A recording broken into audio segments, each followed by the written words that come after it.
Monggo kita mulai dengan sholawat.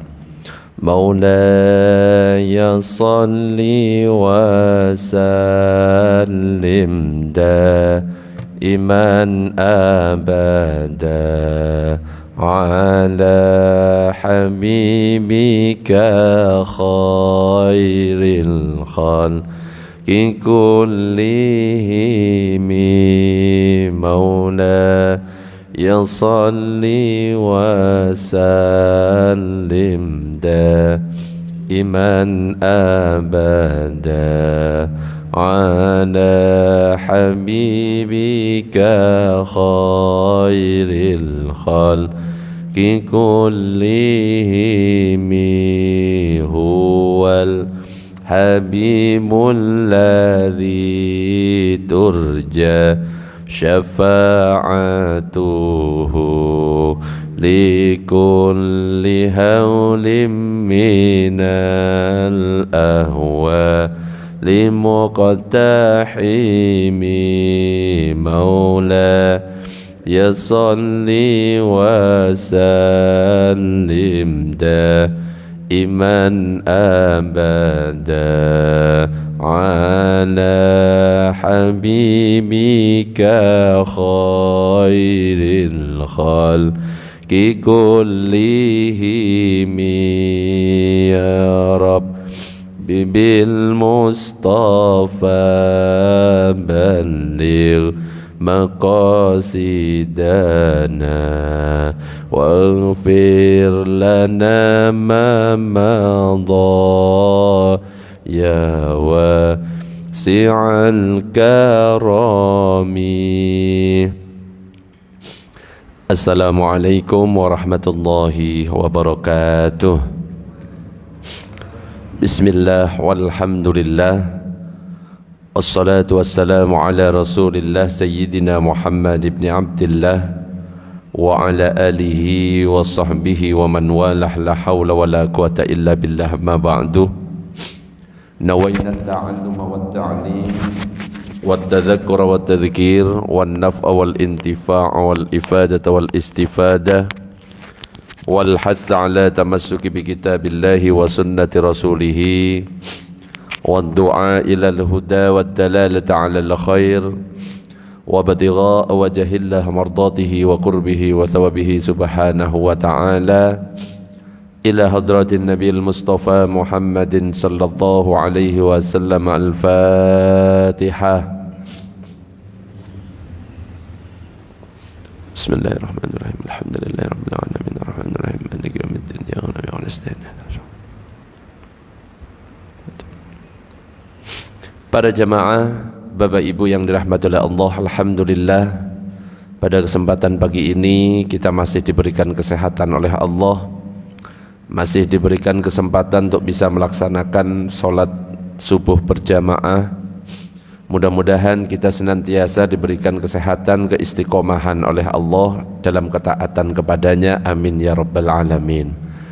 Para jamaah, Bapak Ibu yang dirahmati oleh Allah, pada kesempatan pagi ini kita akan melanjutkan kajian kitab Safinatun Najah, dan kita sudah sampai kepada syarat-syaratnya wudhu itu apa saja. Nanti akan kita bahas satu persatu. Kemudian nanti juga akan dibahas tentang perkara yang membatalkan wudhu itu apa saja. Mudah-mudahan waktunya cukup.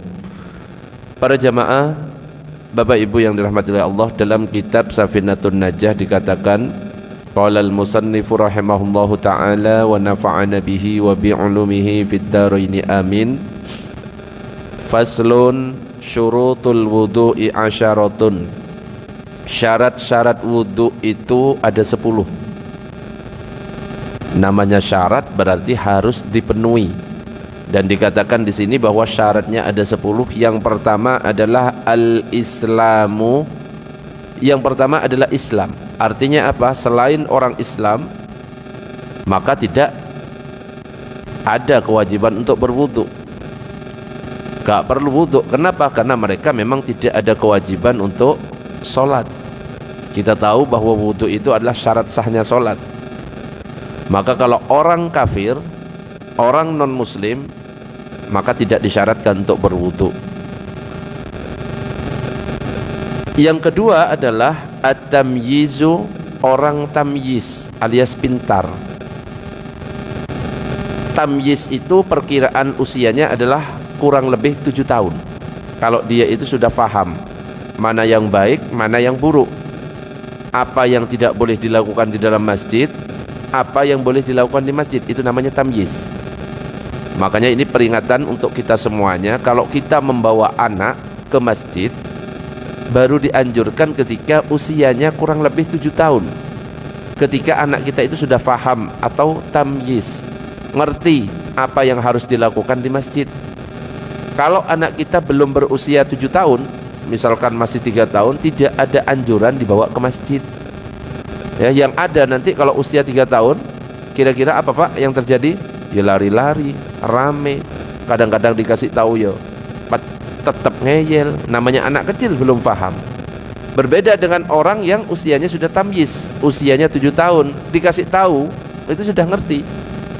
Misalkan lagi rame, disuruh tertib, sudah paham. Makanya anjuran kita membawa anak itu adalah usia 7 tahun dibawa ke masjid. Nah, kalau misalkan di bawah 7 tahun belum ada anjuran, tapi bukan berarti tidak boleh kita membawa, boleh, dengan syarat kita harus mendampinginya. Orang tua wajib mendampingi, bukan pas dilepas begitu saja. Karena kalau dilepas ya bisa-bisa malah mengganggu yang ada di masjid. Itu tamyiz. Yang ketiga adalah wan naqa'u 'anil haid wan nifas. Bersih dari haid dan nifas. Jadi bagi perempuan, kalau kondisi dalam keadaan haid, maka tidak diperbolehkan wudhu. Ustadz, saya punya kebiasaan sebelum tidur wudhu, Ustadz. Apakah boleh kalau misalkan kita lagi haid, kemudian kebiasaan itu saya lakukan? Tidak boleh, hukumnya haram. Jadi kalau misalkan kita dalam keadaan haid, untuk para wanita, dan dia punya kebiasaan menjaga wudhu, tidak perlu berwudhu. Boleh-boleh saja kalau misalkan cuma mencuci wajah, tangan, seperti gerakan wudhu, tapi jangan sampai niat untuk berwudhu, karena kalau niat berwudhu nanti hukumnya haram. Jadi gak perlu sedih juga untuk ibu-ibu, wah berarti saya nggak bisa istiqomah. Kalau sudah menjadi kebiasaan, meskipun itu tidak dilakukan, tetap dapat pahala. Misalkan kita sudah istiqomah setiap hari, kita sholat berjamaah, lah kok suatu saat kita sakit sehingga mau ke masjid itu tidak mampu, sehingga tidak sholat berjamaah, insya Allah karena keistiqomahan kita di hari-hari sebelumnya, maka kita tetap akan mendapatkan pahala sholat berjamaah. Jadi Allah itu suka dengan amalan yang sedikit yang istiqomah, daripada amalan yang banyak tapi cuma dilakukan di waktu itu, berikut-berikutnya enggak. Makanya ketika ditanya lebih senang mana, lebih afdol mana, kita sholat 2 rakaat sholat duha, tapi itu dilakukan setiap hari, 2 rakaat duha, besok 2 rakaat duha, lusa 2 rakaat duha terus, daripada kita hari ini sholat duha 12 rakaat tapi besok enggak. Allah lebih suka yang 2 rakaat tapi itu istiqomah dilakukan setiap hari. Jadi gak usah banyak-banyak, yang penting gak repot, kita istiqomah, insya Allah itu yang disukai oleh Allah. Wa amma yamna'u wusulal ma'i, bersih dari sesuatu yang menghalangi sampainya air. Jadi kalau wudhu, pastikan air itu sampai kepada anggota wudhu kita. Wajah jangan sampai ada bagian atau sesuatu yang menghalangi sampainya air ke badan kita. Makanya kalau misalkan kita habis sholat, kok ternyata ada yang ngasih tahu, Pak, di tangannya tadi ada cat. Coba pertanyaannya, cat itu kira-kira tembus air atau tidak? Tidak. Berarti cat bisa menghalangi sampainya air ke kulit kita. Jadi kalau kita sudah sholat, kok kemudian kita tahu, loh kok ada cat di sini, berarti otomatis air tidak sampai ke kulit, sehingga ketika air tidak sampai ke kulit, wudhunya sah atau tidak? Tidak sah. Kalau wudhunya tidak sah, sholatnya sah atau tidak? Otomatis tidak sah. Pertanyaannya, sholat yang sudah dilakukan diulang atau sudah? Tidak perlu diulang. Halo? Diulang atau tidak? Harus diulang. Nah, jadi jangan sampai ada di bagian badan kita yang menghalangi sampainya air ketika kita berwudu. Wa alla yakuna 'alal 'udwi ma yughayyirul ma'ah. Tidak terdapat sesuatu yang berada di anggota wudu yang dapat merubah air. Jadi jangan sampai ada benda di anggota wudu kita yang bisa mengubah bentuk air yang sampai ke kulit kita. Contoh make up. Ya, ibu-ibu kalau misalkan make upan, kalau mau berwudu jangan langsung. Otomatis kalau langsung, ya, apalagi habis pakai bedak terus kita langsung niat, berarti air yang kecampur dengan bedak, nah, itu bisa mengubah air yang awalnya suci mensucikan menjadi air suci tapi tidak mensucikan. Makanya pastikan ketika kita berwudu, untuk ibu-ibu yang pakai make up, bersihkan dulu make upnya. Kalau make upnya sudah bersih, sudah gak ada make up, sudah bersih, ya, air sudah tidak mungkin terhalang lagi, baru wudunya dimulai. Makanya kemarin di pembahasan sebelumnya, ketika kita mandi wajib, jangan sampai dicampur antara mandi, ya, ketika kita mandi wajib dengan sampoan dan sabunan. Ada sebagian kita yang kadang-kadang sabunan, sampoan sekaligus niat, gak bisa. Kenapa? Airnya itu bercampur dengan sabun, airnya bercampur dengan sampo, sehingga airnya itu tidak bisa mensucikan. Memang airnya suci, air mutaghayyir namanya, air yang berubah, air suci tapi tidak mensucikan. Ketika air yang bercampur dengan sabun, bercampur dengan sampo dipakai untuk membersihkan badan, memang badan kita bersih, memang badan kita wangi, tapi tidak bisa mengangkat hadas besar. Makanya kalau memang mau sampoan, mau sabunan, ya sampoan dulu, jangan niat dulu. Sampoan, sabunan dulu. Baru setelah dipastikan sabun sudah gak ada, sampo sudah gak ada di badan kita, baru niat. Atau dibalik, mandi dulu tanpa ada campuran sabun dan sampo, baru setelahnya mau sampoan, mau sabunan, silahkan. Yang penting ketika mandi tidak bercampur dengan sesuatu yang bisa mengubah air. Wal ilmu bi fardiyatihi, mengetahui kewajiban wudu. Ya, kita harus tahu bahwa wudu itu ya memang wajib. Wa alla ya'taqida fardhan min furudihi sunnatan, tidak meyakini kefarduan wudu sebagai suatu kesunahan. Membasuh wajah jelas-jelas itu wajib, malah dianggap wah ini hukumnya sunnah. Enggak boleh. Jadi yang wajib ya harus kita nyatakan wajib, yang sunnah dinyatakan sunnah. Tapi kalau yang sunnah dinyatakan wajib boleh, tapi kalau wajib dinyatakan sunnah enggak boleh. Wal ma'ut tahur, dan air yang digunakan adalah air yang suci mensucikan, seperti yang saya sampaikan, tanpa ada campuran apapun.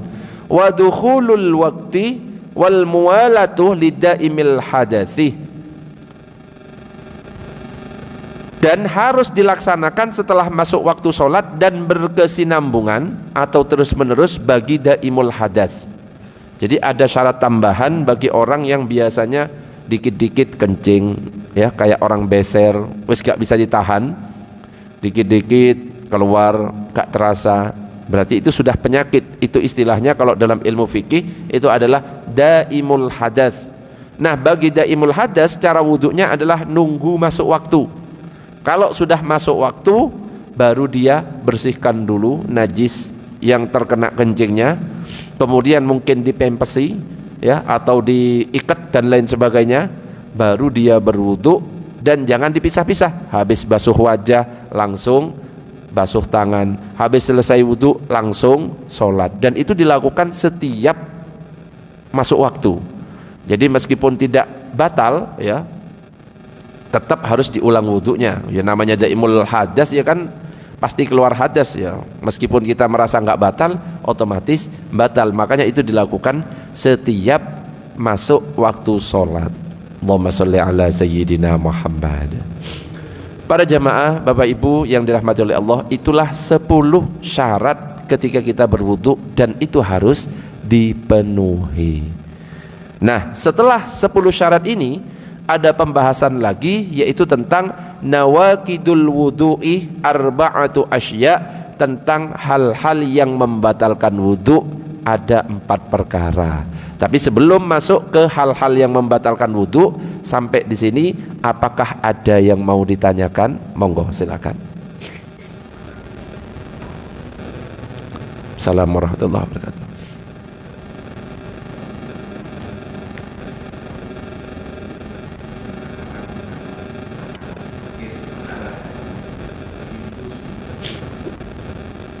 Ya, sekarang pertanyaannya, kalau misalkan kondisi sakit kita opnamah di rumah sakit, diinfus, berarti kan ada plesternya biasanya kan?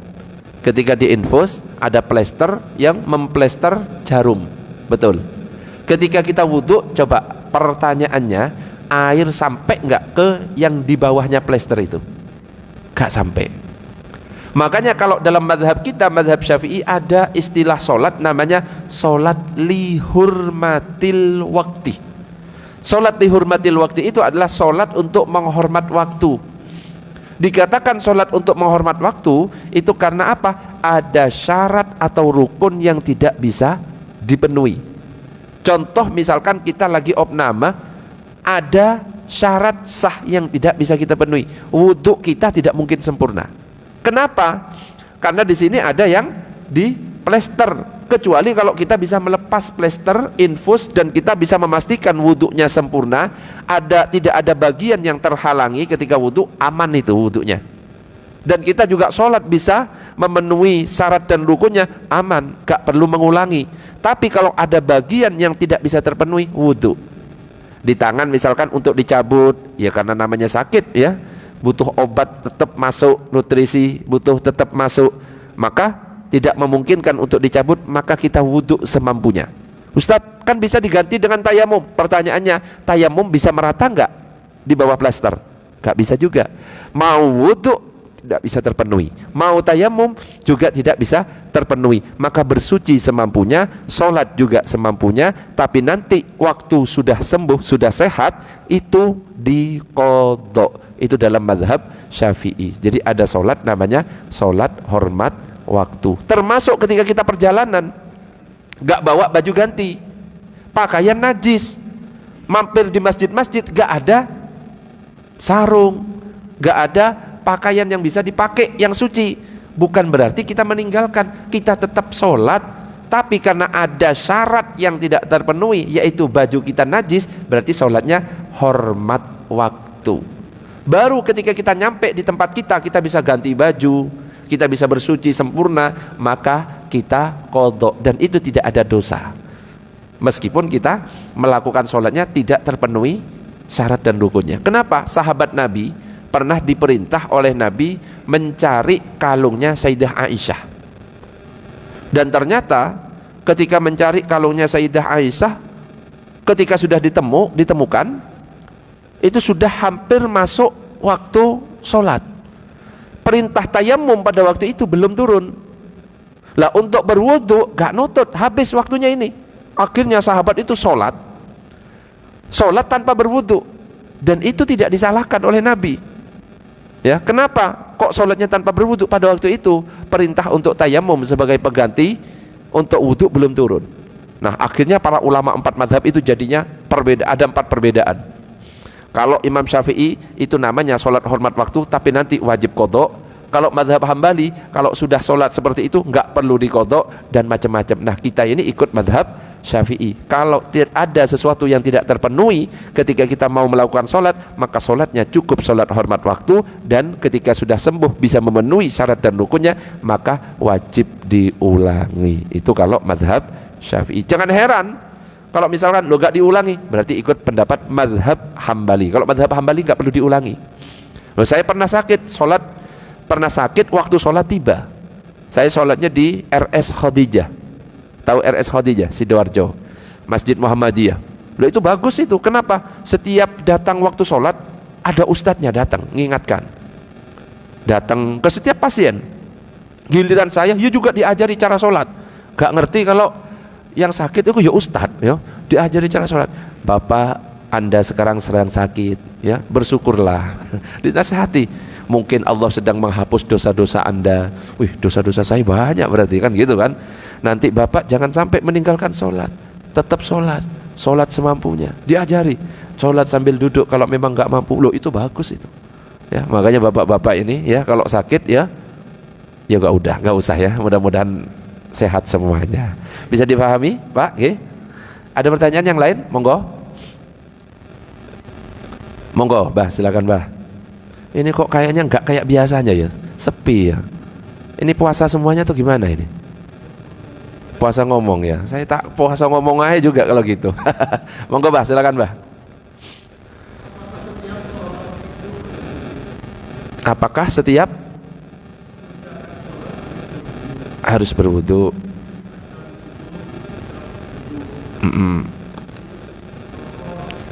Harus berwudu.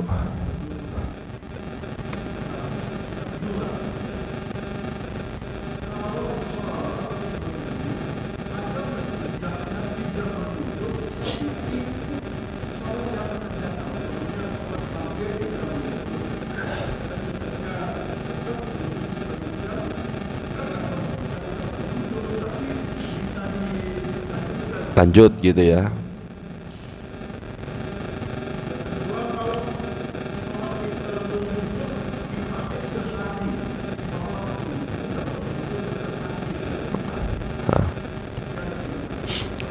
Ya. Waalaikumsalam warahmatullahi wabarakatuh. Oh sekalian, monggo monggo.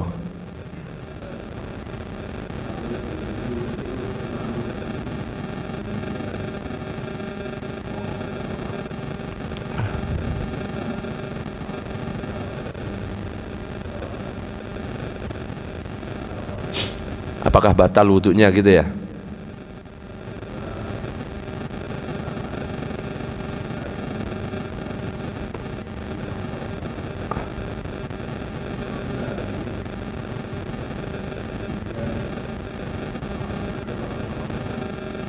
Harus wudhu dulu. Ya, sudah 2 pertanyaan. Oke, yang pertama, Abah nanya tadi, apakah setiap sholat itu harus berwudhu, Ustadz? Kalau misalkan nggak batal, apakah boleh saya pakai sholat duhur, wudhunya saya pakai untuk sholat asar? Bahkan kalau misalkan nggak batal, seharian saya pakai duhur, asar, maghrib, isya, subuh. Nah, yang perlu kita ketahui, wudhu itu adalah syarat sahnya sholat, betul? Orang yang nggak berwudhu maka sholat tidak sah, meskipun sholatnya sudah mirip dengan sholatnya Rasulullah. Dan itu berdasarkan dalil dalam hadis yang diriwayatkan oleh Imam Bukhari dan Muslim, la tuqbalu sholatu ahadikum idza ahdatsa hatta yatawadda. Tidak akan diterima sholat seorang di antara kalian jika dia berhadas hingga dia berwudu. Pertanyaannya, kalau misalkan saya punya wudu di waktu duhur dan gak batal sampai waktu asar, apakah boleh dipakai? Boleh. Kalau mengulangi, hukumnya sunnah. Jadi ada istilah tajdidul wudu, mengulangi wudu, itu hukumnya sunnah. Kalau seandainya nggak mengulangi, sah selama tidak melakukan perkara yang membatalkan wudu. Ustadz, ini masih belum batal, saya pakai lagi maghrib. Selama tidak melakukan perkara yang membatalkan wudu, maka boleh dipakai waktu maghrib. Jadi nggak perlu jeda berapa jam harus ngulangi. Nggak. Ustadz, ini nggak batal sampai subuh, boleh dipakai untuk sholat subuh. Yang jadi masalah, bener nggak tidak batal? Coba Abah bisa nggak bertahan wudhunya sekarang sampai subuh besok? Bisa nggak kira Bang? Bisa nggak kira-kira? Bisa nggak tidak menyentuh istri kita dalam sehari? Ayo, bisa nggak kita nggak ketiduran dalam sehari semalam? Karena yang membatalkan wudhu kita itu diantaranya itu. Kalau dalam mazhab Syafi'i, nyentuh istri sengaja nggak sengaja, yang penting kulit ketemu kulit, syahwat gak syahwat, dalam mazhab Syafi'i batal wudunya. Jadi mau gandeng istri ya nggak disentuh ya, istrinya di sini. Bisa kira-kira? Wah, susah ya. Gak ketiduran. Kalau tidurnya sambil duduk aman. Makanya sama seperti pertanyaan Abah tadi, kalau misalkan kita khutbah, dengarkan khutbah ketiduran, selama tidurnya sambil duduk, pantat mantap di bumi, tidak terangkat. Beda dengan orang yang senderan, pantatnya, lubangnya terangkat. Faham maksudnya? Itu batal. Kalau tidurnya sambil senderan, pantat, lubangnya itu terangkat, batal.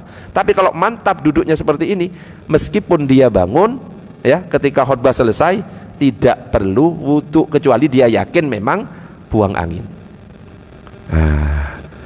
Ya, jadi boleh wudhu dipakai sampai berapa sholat sekalipun, yang penting tidak melakukan hal yang membatalkan wudhu. Makanya nanti akan saya sampaikan apa saja yang membatalkan wudhu supaya kita ngerti. Oh alah, ternyata nyentuh istri ya gak sengaja, gak syahwat, kulit ketemu kulit batal.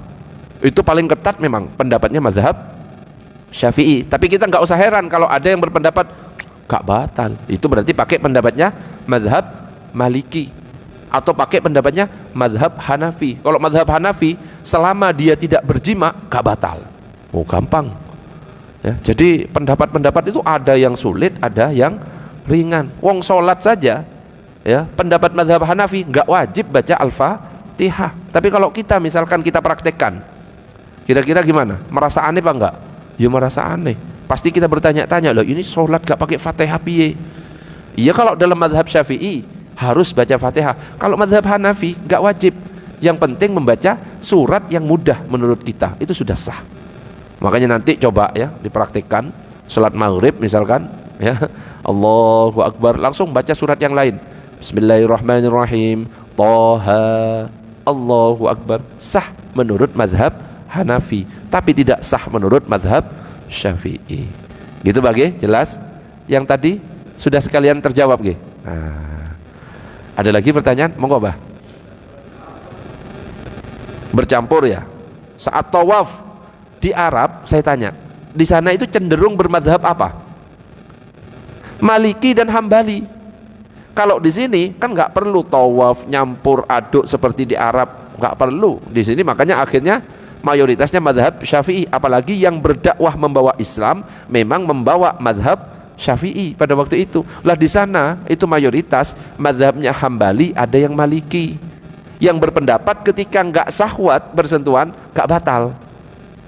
Tapi cara wuduknya yang ikut dengan cara mereka, nggak boleh wuduknya ikut dengan wuduknya mazhab Syafi'i yang cuma ringan cara wuduknya, cuma disentuh sebagian dari kepala, sehelai, dua helai, tiga helai rambut sudah sah. Kemudian kita ikut pendapat yang membatalkannya, saya ikut mazhab Hambali, nggak boleh, harus satu paket. Kalau memang mau ikut pendapat mazhab Maliki atau mazhab Hambali yang mengatakan kalau tidak syahwat tidak batal, wuduknya harus ikut caranya mereka. Makanya selama umroh dulu, saya wuduknya di sana nggak ikut mazhab Syafi'i, saya wuduknya ikut mazhab Maliki. Caranya ya ngikut mazhab Maliki. Ketika tawaf kesentuh, yang penting nggak syahwat, ya nggak batal. Karena saya wuduknya sudah mazhab Maliki, dan memang saya niatkan selama saya di sini di Mekah, di Madinah, saya pakai pendapatnya mazhab Maliki. Wuduk saya mazhab Maliki. Ya, mazhab Maliki itu gimana? Ketika basuh wajah, gosok, ad-dalku namanya. Ketika basuh tangan, gosok tangannya. Ketika kepala, semua kepalanya wajib, semua kepalanya. Kalau mazhab Syafi'i kan sebagian sah. Nah, ketika sudah saya penuhi cara wuduk mazhab Maliki, maka saya bersentuhan dengan istri, bersentuhan dengan wanita lain, selama tidak syahwat tidak batal. Nah di sana itu condong kepada mazhab Maliki dan mazhab Hambali. Gitu bagi. Makanya kalau umroh langsung saya tak wudhu mazhab Hambali atau mazhab Maliki, aman wis, gandeng aja istrinya, gak batal. Ya, apalagi ikut mazhab Hanafi, selama tidak berjima gak batal, loh tambah ringan lagi.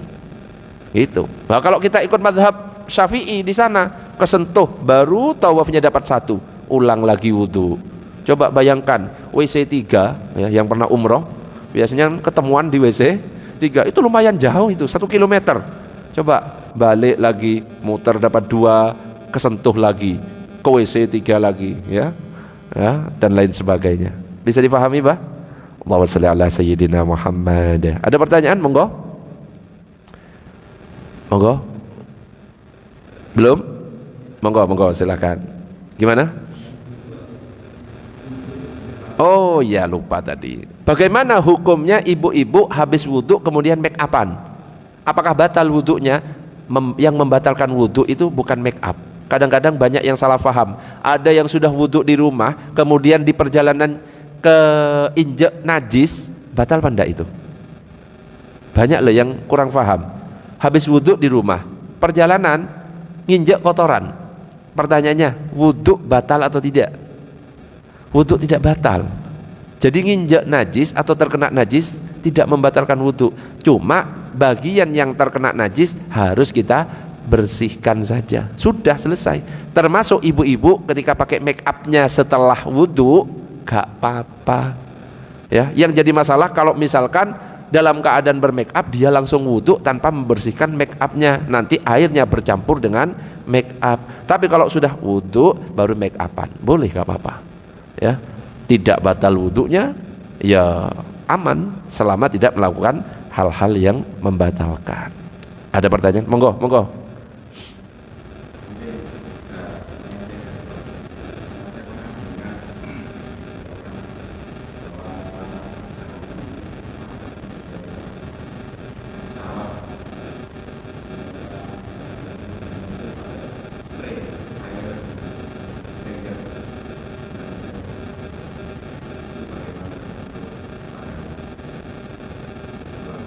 Iya.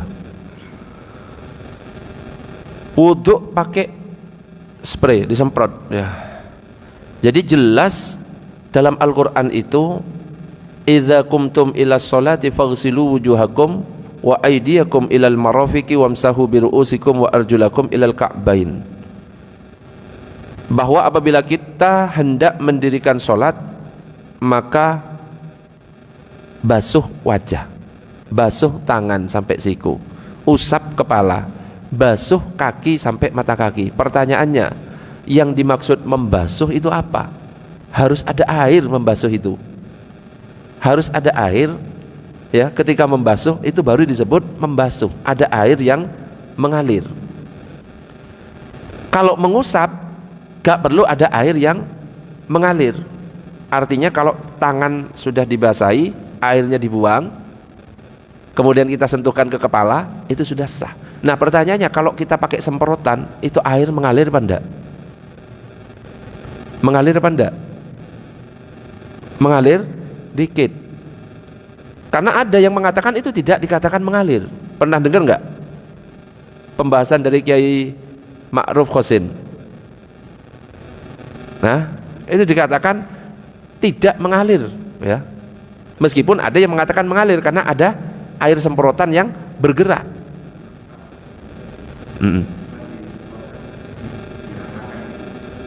Iya, paham. Iya kan? Disemprotkan kan airnya banyak, ya. Kemudian diratakan. Ada yang pertama mengatakan, ya, Kiai Ma'ruf Khosin itu tidak termasuk air yang mengalir. Sehingga ketika nggak masuk air yang mengalir, itu bisa, ya, tidak terpenuhi. Idza kumtum ila sholati faghsilu wujuhakum.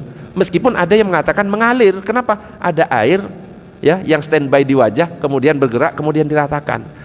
Makanya ada yang pakai cara aman dengan cara apa? Misalkan airnya diendapkan dulu di tangan. Jadi kita itu boleh berwudhu meskipun airnya cuma sedikit seperti ini. Gak harus pakai spray. Misalkan bawa tumbler kecil, wudhu dengan kayak gini bisa, untuk memastikan bahwa itu air yang mengalir. Tapi karena airnya itu kurang dari 2 kulah, ini kan kurang dari 2 kulah. Kalau kurang dari 2 kulah, supaya tidak menjadi air mustakmal, niatkan tangan kita ini sebagai gayung. Nanti ada pembahasan dalam kitab Fathul Mu'in. Niatkan tangan kita ini sebagai gayung. Letakkan di sini, air sudah ada di tangan. Kemudian gerakkan misalkan. Ketika ngalir boleh diratakan. Itu disebut sebagai air yang mengalir. Begitu juga dengan wajah. Endapkan dulu air di tangan, tapi ingat tangan itu diniatkan sebagai gayung. Karena kalau tidak diniatkan sebagai gayung, air yang sedikit yang terlepas dari badan kita, dari anggota wudhu kita, itu jadi air mustakmal soalnya. Ya, makanya gini kan, meskipun sedikit air yang mengalir diratakan, karena air yang mengalir di wajah selama tidak berpisah dari wajah itu masih air suci, mensucikan. Makanya untuk keluar dari perbedaan tadi pakai cara yang aman, yaitu air yang seperti ini diletakkan di sini, kemudian seperti ini kan, ini dialirkan kemudian diratakan, itu untuk keluar dari khilaf. Ya, memang itu ada dua pendapat itu. Ya, di Indonesia aja, oh sah itu kan airnya disemprot, ya mengalir itu di wajah, makanya dianggap tetap air mengalir, maka disebut sebagai membasuh. Yang satunya mengatakan enggak, itu tidak dikatakan. Lah, untuk keluar dari situ cari cara yang aman. Karena apa? Al khuruj minal khilaf aula wa afdol. Keluar dari perbedaan itu lebih utama dan lebih afdol. Ada lagi pertanyaan? Monggo. Allahumma shalli ala sayyidina Muhammad. Belum? Oke, kita lanjut sedikit tentang perkara yang membatalkan wudhu. Karena sekarang subuhnya ini tambah pagi, ya, tambah maju. Jadi saya wis terburu-buru tadi, 3:30 berangkat itu ngebut, wah iki wis azan ini kayaknya. Nyampe di sini ternyata ngantuk kabeh. Ya, semangat berangkat subuh-subuh ngantuk kabeh. Ya namanya ngaji subuh. Allahumma shalli ala sayyidina Muhammad. Oke. Berikutnya. Ini singkat. Faslun, fasal. Nawaqidul wudu'i arba'atu asya. Hal-hal yang membatalkan wudu itu ada 4. Al-awwalu al-khariju min ahadis sabilaini. Yang pertama adalah sesuatu yang keluar dari 2 jalan. Min kubulin au duburin, yaitu dari depan ataupun dari belakang. Kencing, BAK atau BAB. Rihun au ghairuhu, seperti buang angin atau yang lainnya, terkecuali illal maniyah, kecuali mani. Jadi itu yang pertama. As-sani, yang kedua, zawalul akli binaumin au ghairihi, hilangnya akal sebab tidur atau yang lainnya. Illa nauma qa'idin mumakkinin maq'adatahu minal ardi, kecuali tidurnya orang yang duduk sambil mengokohkan pantatnya di tanah atau lantai. Yang ketiga, as-salis iltiqa'u basyaratai rajulin wa imra'atin kabiraini ajnabiyaini min ghairi hailin, bersentuhan antara kulit laki-laki dan perempuan yang sudah dewasa, bukan mahram dan tanpa penghalang. Ar-rabi'u, dan yang keempat, masukubulil adamiyyi aw halqati duburihi bi batnir rohati aw butunil asabi, menyentuh kelamin atau lingkaran anus dengan telapak tangan atau jari jemari bagian dalam. Jadi kalau dalam kitab Safinatun Najah ada 4 perkara yang membatalkan wudhu.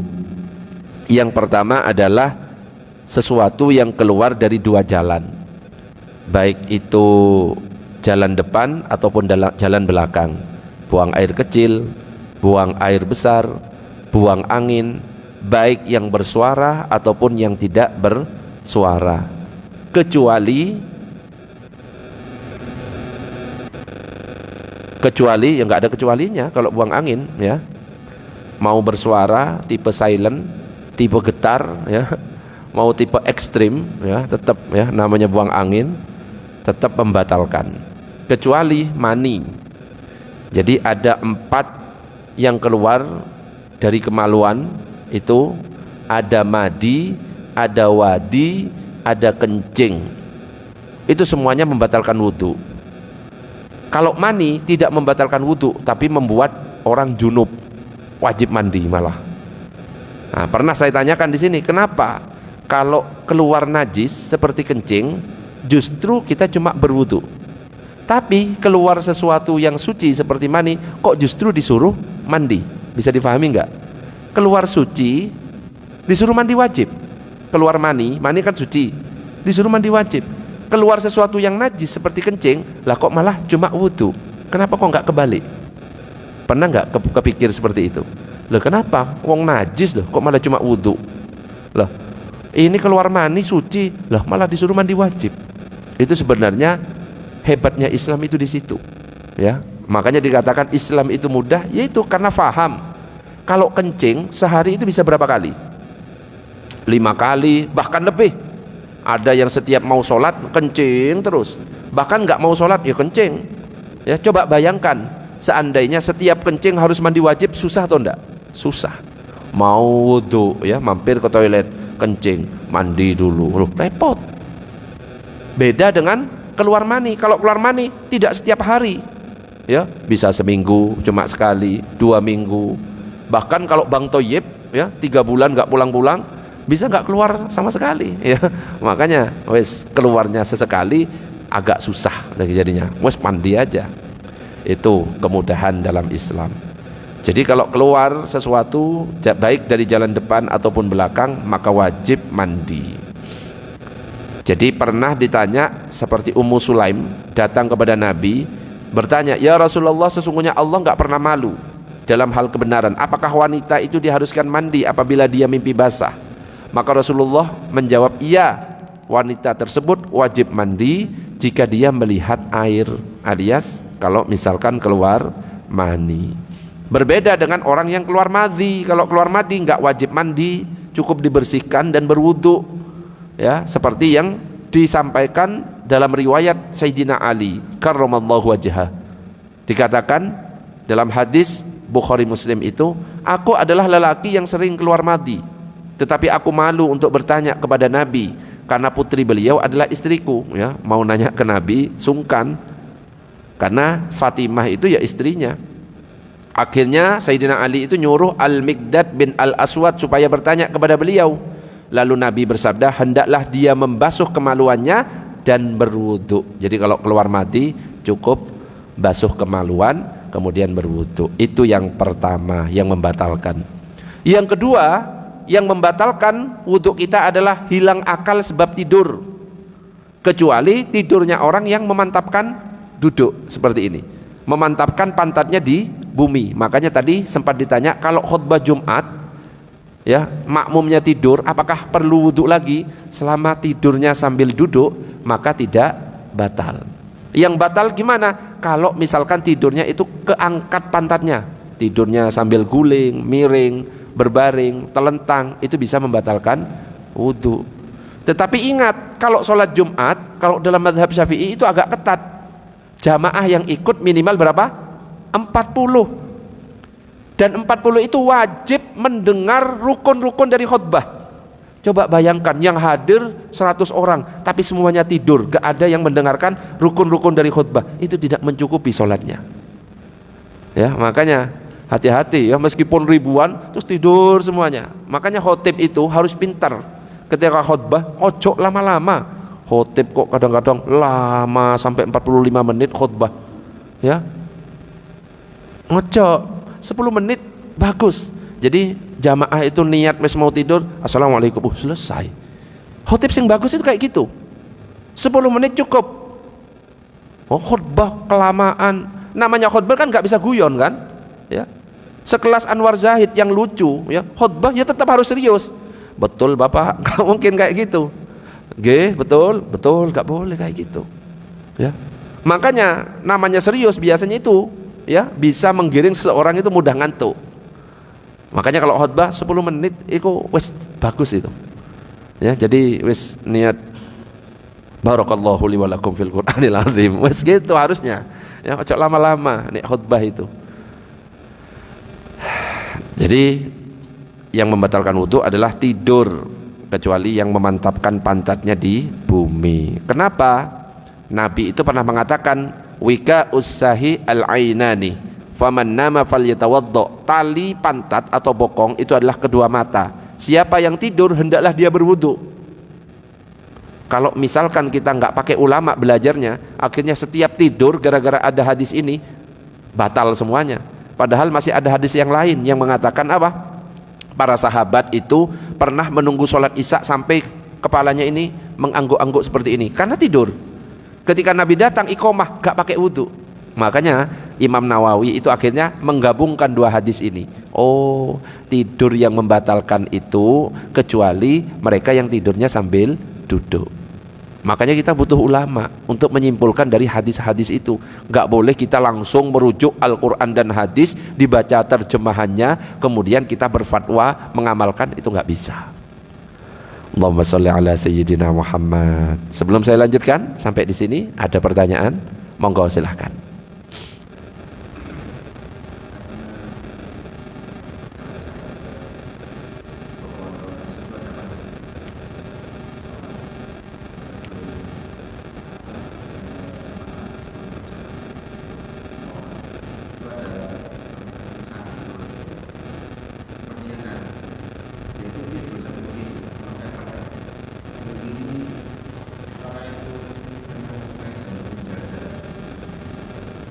Heeh.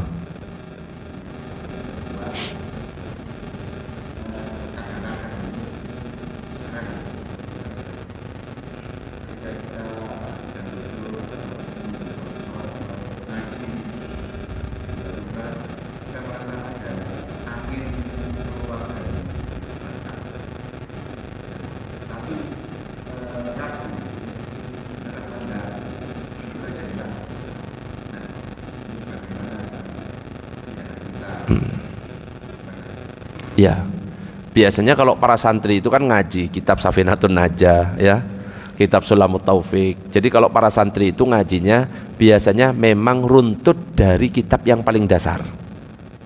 Enggak kayak kita langsung ngambil kitab Bulughul Maram, langsung ngambil kitab sing atas-atas, langsung bab jihad. Makanya akhirnya dikit-dikit emosian, ya. Nah, nek santri-santri itu biasanya dari kitab paling bawah naik ke yang lebih luas, naik lagi ke yang lebih luas. Para santri pasti ngerti bahwa yang membatalkan wudhu itu adalah tidur, kecuali tidur yang sambil duduk. Bisa jadi karena dia faham tentang itu, mungkin dia ngantuk, ya sengaja seperti itu. Apakah batal? Enggak batal selama pantat memang tidak terangkat. Tapi kita harus fair, ya. Kalau kita merasa pantat kita terangkat, ya harus tetap berwudhu. Kalau memang dia ya tidurnya ya seperti ini dan pantat memangnya mantap di sini, mantap di bumi, ya, nutup pantatnya. Karena kalau misalkan pantat itu menutup seperti ini, mau kentut itu harus diangkat, betul Bang? Enggak? Apalagi kalau besar badannya harus diangkat itu, ya, angin itu ketika mau keluar. Berbeda dengan orang yang kurus. Kalau kurus itu biasanya nggak mantap, kurus kerempeng duduk itu, ya, angin itu masih bisa keluar, ya. Makanya harus bisa memastikan diri apakah benar mantap duduknya, kokoh pantatnya. Kalau memang mantap maka tidak batal dan benar-benar tidak batal. Yang pertama. Yang kedua, apa tadi Pak? Lupa. Seakan-akan ada angin. Nah ini. Makanya ketika kita itu merasa saya kentut apa enggak, ya? Nabi itu pernah mengatakan kalau namanya kentut pasti ada sesuatu yang keluar dari pantatnya dan pasti ada baunya, ada anginnya. Lah itu kita harus yakini, ini keluar enggak, ya? Kalau memang keluar, nggak usah pura-pura nggak tahu, kayaknya nggak usah diyakini gitu. Kalau kita memang ragu ini keluar atau enggak, diyakini, tapi nggak berbau lah, ya. Tapi saya nggak merasa, cuma kayak ada apa bergerak gitu loh, ya. Kalau memang kita bisa meyakini, hilangkan was-was itu. Tapi kalau misalkan kita saya sebenarnya, tapi kayaknya enggak, ojo, ya. Kalau wis yakin, ya, kita lagi rukuk sujud kayak kencing keluar, ya, kayak kencing keluar, ya.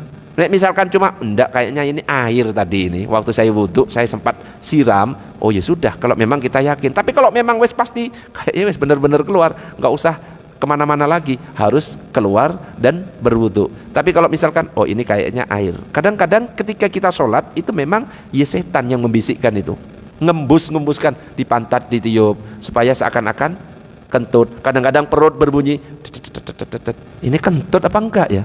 Pernah enggak perut itu bunyi kentut apa enggak? Belum tentu kentut itu, ya. Namanya kentut ada angin yang keluar, ya, ada yang bau, ada yang enggak.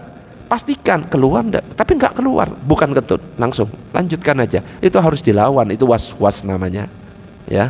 Was-was itu ada dua kemungkinan, ya. Kalau enggak karena godaan karena enggak godaan setan, ya karena dia bodoh akan ilmu itu sehingga dia was-was terus. Orang was-was itu repot ketika ibadah. Yang was-was biasanya orang yang baru belajar, santri-santri ketika diajari cara niat itu biasanya was-was dulu. Makanya banyak loh santri-santri di pondok-pondok pesantren itu yang was-was, gak selesai-selesai takbir itu. Sholli fardhu dhuhri, harus fasih ya. Arba'a raka'atin mustaqbilal.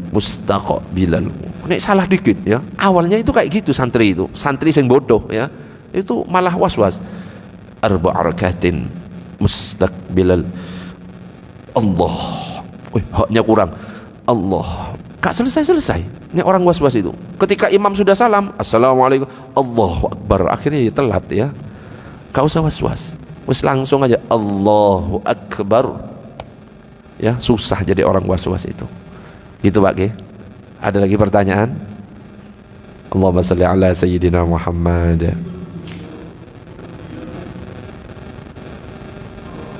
Merokok, minum kopi. Merokok apakah membatalkan wudhu atau tidak?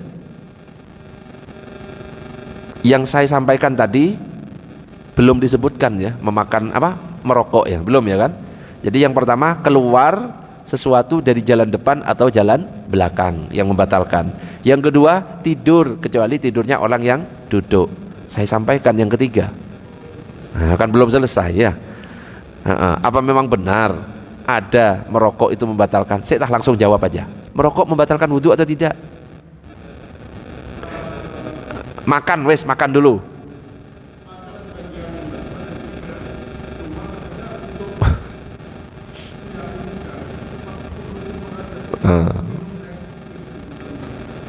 Minum air putih membatalkan? Tidak membatalkan. Kalau Coca-Cola mabuk dah. Coca-Cola campur alkohol gitu ya. Baru mabuk. Oke, sekalian saya jawab, oke? Ini saya sampaikan sekalian menjawab nanti. Apakah memang ada dari 4 perkara ini? Coba. Yang pertama sudah nggak masuk ya. Yang kedua nggak masuk. Yang ketiga adalah sekalian bersentuhan kulit laki-laki dan perempuan. Dan yang keempat adalah apa tadi?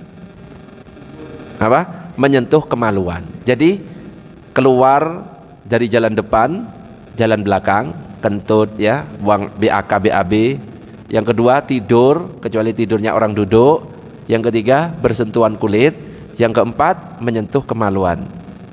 Tidak disebutkan sekalipun makan, minum, merokok itu tidak termasuk yang membatalkan. Cukup kumur saja. Kecuali ngerokok sambil rangkulan sama istri, ya itu baru batal. Oke? Faham maksudnya, Pak? Ngerokok terus kok tiba-tiba buang angin. Itu baru batal. Ngerokok ketiduran. Kalau tidurnya telentang misalkan, baru batal. Jadi 4 ini saja. Ya, yang tidak termasuk 4 ini tidak membatalkan. Makanya saya sampaikan tadi orang yang berjalan dari rumah sudah sudah berwudu, sudah punya wudu, kemudian keinjak najis, nggak batal, kan nggak masuk dari 4 perkara ini. Cukup dibersihkan saja, termasuk merokok, makan, cukup kumur-kumur, sikat gigi dan lain sebagainya. Yang penting tidak termasuk 4 perkara ini. Gitu bah.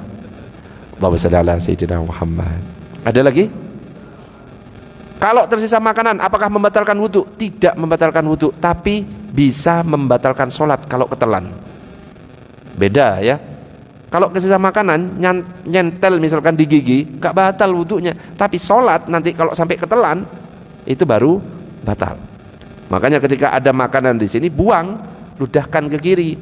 Ya, iya kalau di zaman Nabi memang tanah di bawah itu diludahkan aman. Nah di sini karpet, coba meludahkan coba. Jadi hajar sama takmir ya. Ya harus kita amankan sendiri. Misalkan pakai surban, loh najis enggak? Gak najis. Air liur itu ludah yang di dalam mulut gak najis. Bahkan ingus wis meler kayak gini, jangan biarkan lewat di mulut terus diginikan. ya. Meskipun nggak asin wage. Nah, ini pengalaman Abah ini, tahu rasanya. Tak pancing memang sing tahu rasanya ingus iku sapa sing jawab iki. Ya, meskipun nggak mengenyangkan kalau kita telan ya batal. Boleh meskipun pakai baju. Boleh pakai ini. Ya cuma jorok, nanti ganti ya. Tapi itu nggak najis. Cuma menjijikkan. Gitu. Oke, yang terakhir. Dua yang terakhir. Yang ketiga adalah bersentuhan kulit laki-laki dan perempuan. Itu juga bisa membatalkan wudu menurut mazhab Syafi'i. Jadi mazhab Syafi'i mengatakan bersentuhan kulit secara langsung laki-laki dan wanita yang bukan mahramnya bisa membatalkan wudu jika sentuhan itu tidak dihalangi apapun. Kalau ada kain gak batal, ada kertas gak batal. Jadi sentuhan tersebut langsung ke kulit, baik syahwat ataupun tidak syahwat, baik sengaja ataupun tidak sengaja, baik yang menyentuh ataupun yang disentuh, batal semuanya. Itu kalau dalam mazhab Syafi'i. Hanya tiga yang tidak membatalkan. Apa? Yang disentuh gigi gak batal, yang disentuh kuku gak batal, yang disentuh rambut gak batal. Berarti gimana solusinya Ustadz? Saya kan mau berangkat kerja, habis wudhu saya biar gak batal, mau salaman sama istri, ya jangan salaman kulit dengan kulit ya, pakai tiga tadi. Rambutnya ditarik, sayang saya berangkat ya.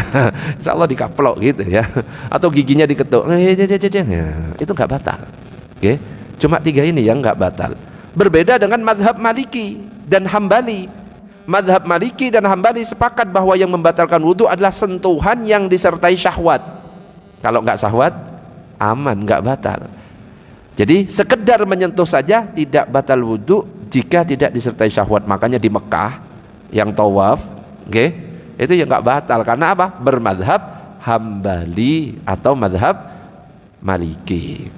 Mazhab Hanafi memandang sentuhan kulit antara laki-laki dan wanita bukan mahram termasuk istrinya tidak batal wudhunya secara mutlak, walaupun itu dilakukan dengan syahwat. Lebih ringan lagi nih. Sebab yang menjadi ukuran batal wudhunya dalam hal ini adalah sampai terjadi jima baru batal. Mau syahwat gak syahwat gak batal. Kalau jima baru batal.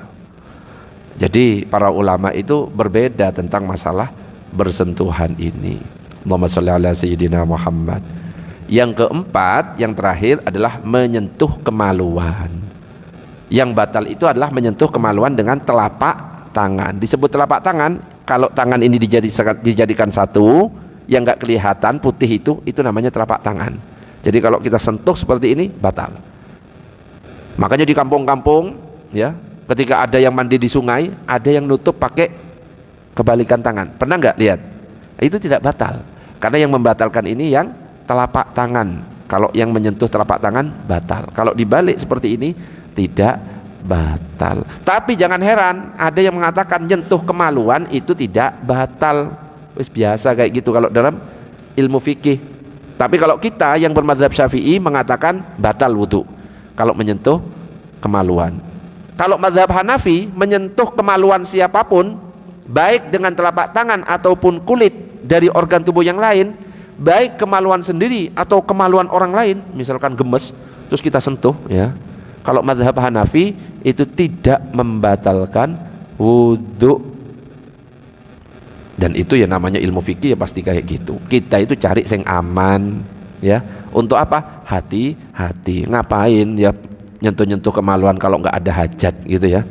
Ya kalau kesentuh ya tinggal wudu kan gampang. Wallahu a'lam bissawab. Ada pertanyaan sebelum diakhiri? Monggo. Kalau ada pertanyaan.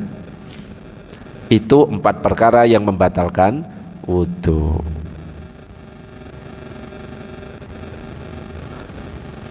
Kalau teredep Lora pas tiduran apakah batal? Teredep ini bahasa Madura. Nah itu teredep namanya. Ini ada yang nanya. Nah, ini pasti yang nanya orang Madura ini. Kalau teredep Lora apakah membatalkan? Itu membatalkan jika teredepnya itu sambil telentang atau berbaring. Kalau sambil duduk tidak batal. Ini yang nonton 568 live-nya. Kalau ini berapa Bang? Berapa Facebook Bang? Ya, 568. Ada pertanyaan? Monggo. Berapa bal di situ, Bang? 30. Monggo, Bah, silakan. Boleh. Aduh.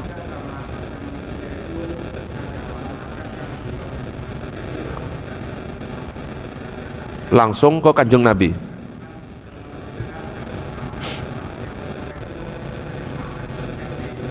Urutannya.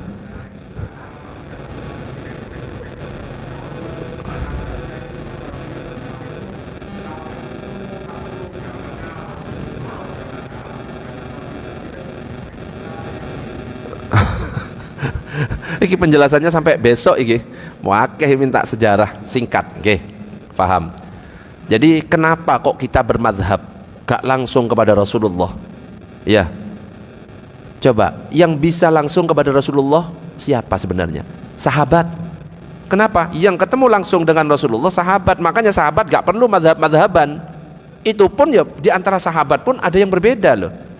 Seperti Utsman bin Affan sama Ibnu Mas'ud ketika berbicara tentang qosor sholat itu beda itu, padahal itu sama-sama muridnya Rasulullah. Yang Ibnu Mas'ud berpandangan kalau dalam perjalanan afdolnya adalah qosor. Yang Utsman bin Affan berpandangan mau dalam perjalanan atau tidak, yang afdol tetap gak dikosor 4 rakaat. Itu sama-sama muridnya Rasulullah, beda pandangan. Dan itu punya pengikut juga ya, di bawah-bawahnya tabi'in namanya. Tabi'in itu pengikut sahabat. Kalau sahabat muridnya Rasulullah, kalau tabi'in muridnya sahabat. Tabi'ut tabi'in itu muridnya tabi'in. 4 mazhab itu di belakangnya itu. Ya, termasuk tabi'in, tabi'ut tabi'un ada 4 mazhab di situ. Yang paling tua itu adalah mazhab Hanafi, paling sepuh. Bahkan ada yang mengatakan itu termasuk tabi'in karena berguru kepada sahabat. Yang paling tua berikutnya adalah mazhab Maliki. Berikutnya adalah mazhab Syafi'i. Nah, mazhab Syafi'i sempat berguru kepada Imam Malik. Terus yang keempat ada mazhab Hambali. Imam Ahmad bin Hambal ini sempat berguru pada Imam Syafi'i. Cuma punya pandangan beda, akhirnya mazhabnya beda. Tapi sebenarnya dari 4 mazhab ini masih banyak mazhab-mazhab yang lain. Ratusan mazhab itu.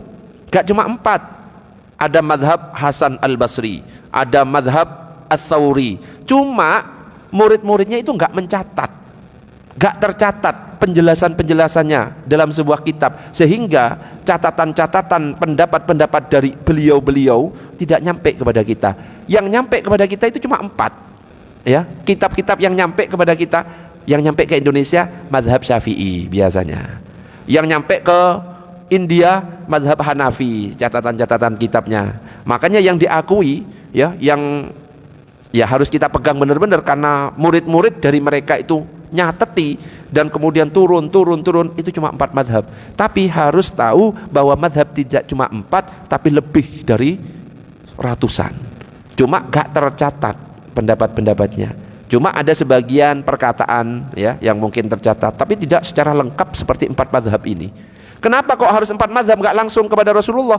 Yang pertama, setiap kita gak ada yang faham bahasa Arab. Yang disinilah anggap ya, saya emangnya sefaham bahasa Arabnya para ulama? Enggak. Abah sendiri misalkan bisa nggak menafsirkan Al-Quran? Gak bisa. Bisa nggak mensyarahi hadis? Belum tentu bisa. Makanya supaya kita nggak salah jalan ketika menafsirkan Al-Quran, mensyarahi hadis, kita ikut ulama. Dan ini perintah Allah Subhanahu wa taala dalam Al-Quran. Fas'alu ahla dzikri in kuntum la ta'lamun. Tanya kepada ulama jika kamu tidak mengetahui. Makanya akhirnya kita bermazhab supaya apa? Kita nggak salah jalan. Bermazhab itu bukan berarti meninggalkan Al-Quran hadis, tapi bermazhab itu kita ikut Al-Quran dan hadis berdasarkan pandangan ulama ini. Kalau ulama berarti apa? Ya tentunya lebih aman. Ibaratnya Abah mau ke Madura, ikut saya, aman. Kenapa? Saya orang Madura, hafal Madura. Tapi kalau Abah ikut Iqbal, bukan orang Madura, pasti disasar-sasar kemana-mana, ya, gak langsung nyampe. Begitu juga kalau Abah misalkan Al-Quran dan hadis difahami sendiri, bisa nyasar kemana-mana. Tapi kalau misalkan ikut ulama yang faham Al-Quran dan hadis, lebih aman. Makanya ulama itu yo harus benar-benar dihargai. Al ulama warasatul anbiya, ulama itu pewaris nabi, ya. Gak seperti sekarang malah direndahkan, dilecehkan. Loh, salah cari lawan, ya. Yang dilecehkan ulama besar, pondok besar. Nah itu kalau nggak minta maaf, kalau nggak bertobat, habis itu. Kalau seandainya kiai itu langsung berkata ratakan, nggak sampai 30 menit rata itu. Cuma kiai itu berakhlak, ya. Akhirnya nggak melakukan seperti itu. Jangan sampai. Bisa dipahami? Ada pertanyaan? Sudah cukup? Kita tutup dengan doa kafaratul majlis. Subhanakallahumma wa bihamdika asyhadu an la ilaha illa anta astaghfiruka wa atubu ilaik. Assalamualaikum warahmatullahi wabarakatuh.